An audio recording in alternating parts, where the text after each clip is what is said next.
Kembali lagi di Dialog Positif Plus dan tentu saja masih bersama Gus Chandramali. Ya. Oke. Gus, sampean ini orang kaya atau orang miskin sih, Gus? Itu dia. Saya tuh suka menyumbang, tapi juga nggak nolak disumbang ya. Gimana ya? Berarti itu kaya atau miskin? Iya. Abu-abu masih ya. Oke. Ya. Bukan marlu-marlu, abu-abu. Ya jelas betul. Karena saya pernah berkunjung, saya pernah sowan kepada seorang wali Allah ya, wali Allah di Dieng, Wonosobo, Banjarnegara. Beliau terkenal dengan nama Mbah Fanani. Banyak membisu di situ sudah puluhan tahun hanya berdiam di bawah tenda. Oke. Dalam kesempatan itu saya beruntung bertanya tentang zuhud. Zuhud, that's it. Ya. Zuhud itu apa? Ya. Kurang lebih beliau menjawab, sebanyak-banyak yang engkau miliki, masih lebih banyak yang tidak engkau miliki. Oke. Maka kekayaan sejati adalah tentang bagaimana engkau menerima dan bersyukur. Oke. Itu kalau aku ditanya aku kaya atau tidak, ya bergantung dari cara aku bersyukur. Oke. La in syakartum la azidannakum wa la in kafartum inna adzabi lasyadid. Oke. Rumusnya jelas, siapa bersyukur ditambah.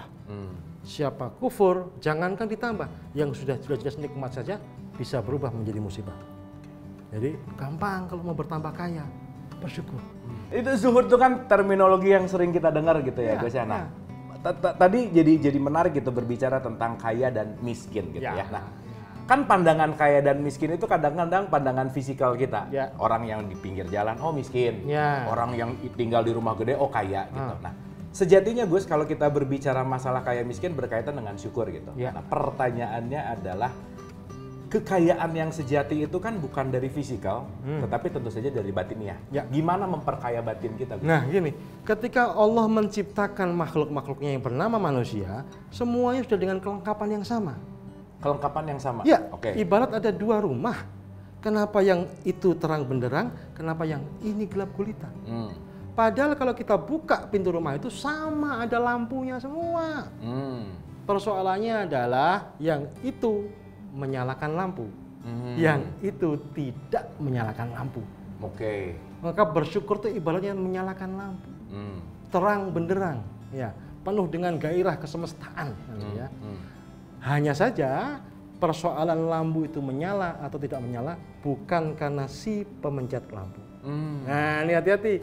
Seringkali kita menyangka ketika sudah mencet lampu maka nyala. Belum tentu. Yang menyalakan lampu adalah peristiwa kelistrikan. Oke. Di mana? Di balik dinding yang tidak tampak. Oke. Ya. Karena bisa jadi dipencet-pencet nggak nyala juga bisa kalau kabelnya putus. Ya. Ya kan? Ya. Maka sebatas hanya pada pencet itulah kemampuan kita. Selebihnya serahkan pada Allah. Maka jangan-jangan kita salah tempat ketika iri dengki kepada orang kaya. Siapa tahu dia memang pandai bersyukur. Oke. Sedangkan kita mungkin lebih tidak pandai bersyukur. Banyak menggerutu, banyak mengeluh, banyak mengumpat, bahkan menyalahkan Tuhan. Kenapa dia kaya, saya tidak, kan gitu. Padahal itu tidak bisa bersalin raga, tidak bisa bersalin rupa. Kata orang kaya, enak ya dia tidur bahkan di pinggir jalan, di di trotoar bisa tidur. Aku pakai kasur lempung nggak bisa tidur. Kepikiran utang, kepikiran keamanan rumah dan lain sebagainya. Kata orang miskin, enak ya dia tidur, tinggal tidur, ada yang jagain. Nggak bisa disalin rupa dengan saja. Masing-masing sudah dengan beban yang Allah berikan. Ya. La yukallifullahu nafsan illa wus'aha. Maka orang miskin itu memang diberi kekuatan oleh Allah untuk menghadapi kemiskinannya. Kuat atau tidak? Orang kaya diberi kekuatan oleh Allah untuk menghadapi kekayaannya. Kuat atau tidak? Oke, ngomongin tadi kabel tuh jadi ingat bahwa kabel itu kan penyambung. Nah, kabel tuh jadi ingat terminologi antara hablum minallah, hablum minanas gitu ya. Nah, kan kalau kita bicara tentang kaya gitu ya Gus ya kita kan cuma punya titipan gitu kira-kira. Tapi ada yang terminologi gini Gus, Allah dia kaya di dunia, belum tentu nanti di akhirat. Seakan-akan tuh religius gitu ya, tapi kayak jadi minder gitu. Biarin lah, aku hari ini rumah nggak gede apa, yang penting nanti di akhirat lebih bagus dari mereka yang kaya. Nah itu kan antara dia menyadari sebagai seorang religious person sama agak ada sombong. Insecure ya. Insecure, tipis banget tuh. Nah gimana tuh statement bahwa orang yang di dunia kaya ini belum tentu di akhirat kaya gitu. Dengan dalil bahwa nggak apa-apa sekarang saya miskin, nggak enak, nggak punya apa-apa, tapi yang penting di akhirat. Gimana tuh? Itu prasangka ya. Prasangka, that's it. Ya, harus husnudzon ya. Allah itu tidak suka didahului. Jadi contohnya nih ya aku memberi contoh yang benar sebenarnya. Bu Marlo ini tukang maksiat, bener nggak sih? Gak enak kalau tukang maksiat banyak dosa, neraka. Gitu ya. Nah ketika aku menghakimimu untuk neraka, itu Allah nggak suka. Karena belum tentu. Ya. Boleh jadi naudzubillah dzalik yang menudingmu masuk neraka itu justru. Lebih baik kita mengelola prasangka dan mengeluarkannya secara lisan kebaikan, mendoakannya. Daripada ngata-ngatain orang kaya seperti itu kan mendingan semoga dia menafkahkan kekayaannya sebagian, mending begitu kan? Ya, semoga dia kaya di dunia dan di akhirat. Dia kaya di akhirat tuh rugimu apa? Kan nggak rugi apa-apa. Ruginya apa ya? Benar-benar. Semoga aku walaupun miskin sekarang kaya di dunia itu bagus, kaya di akhirat itu bagus, tapi nggak perlu dengan mengolok-olok dengan mendoakan keburukan kepada orang lain. Tapi itu sudah kaprah. Artinya sudah dialami oleh banyak orang. Yang perlu kita lakukan adalah mengingatkan dia, setidaknya untuk mengingatkan stop, jangan ngomong begitu. Nah di dunia materialistik Gus, sekarang kan kalau kita bicara kaya tuh sukses, kaya, terkenal, banyak duit lah, terus jabatan apa dan lain-lain gitu ya.